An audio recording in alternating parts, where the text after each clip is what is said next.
के साथ बुखारी की संभालते हुए साथ में कर रहे हैं अल्हम्दुलिल्लाह।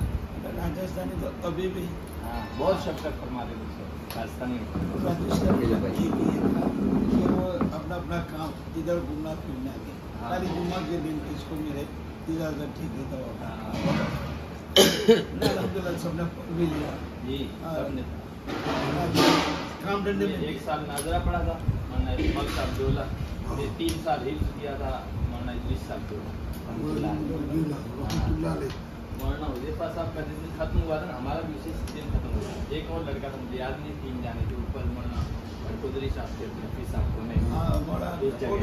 को खाना था उस जगह सब अल्लाह वाले चले गए बहुत जल्दी। ये तकरीबन 93-94 की बात है। फिर 6 साल अखबाड़ा पड़ा, उस वक्त 1-2 मरतबा आप आए थे। मौलाना आलिफ साहब ये मतबख का निज़ाम है सही था।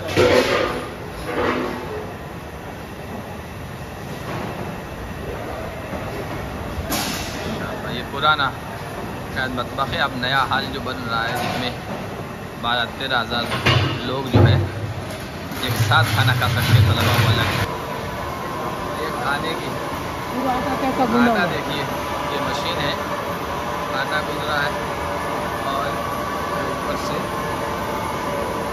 देखिए चपातियाँ बन के निकल रही है।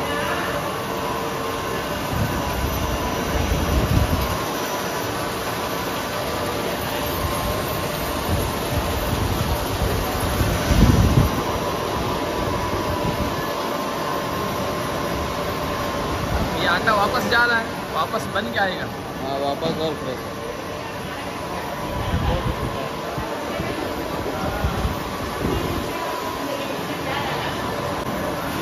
सही बना था जिला ना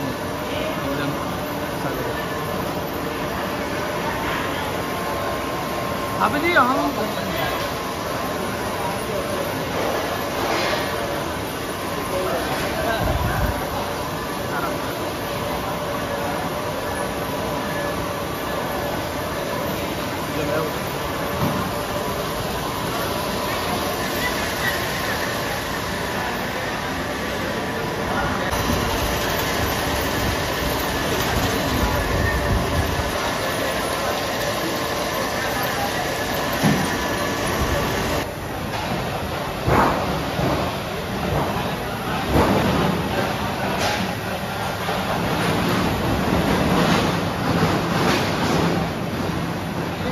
तलबा जो खाते हैं बहुत बड़ी बात है। हाँ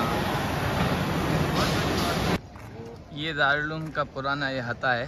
हम जब यहाँ पढ़ते थे 92, 93, 94 में, ये कसर खदीजा थी, ये सामने दारुल कुरान है और ये बीच में उस वक्त बिल्डिंग नहीं थी, ITI वाले कुछ कमरे बने हुए थे। और ये मस्जिद सुलेमानिया नीचे, ऊपर दारुल हदीस थी। हाँ ये हाल दफ्तर खाने का मतबख का जो निज़ाम है ये यहाँ था। हाफिज़ जमाल साहब जामिया को निहार रहे हैं, इधर हाफिज़ अब्दुल रऊफ़ साहब हैं, सईद हैं हमारे मामूजाद भाई खालिजान मोहम्मद साहब के, हम ये दिखा रहे हैं। और आगे दीनियात का जो नया निज़ाम बना है तो वो भी हम आपको दिखाएंगे। अभी मतबख का अंदर का जो सिस्टम है वो बताते हैं।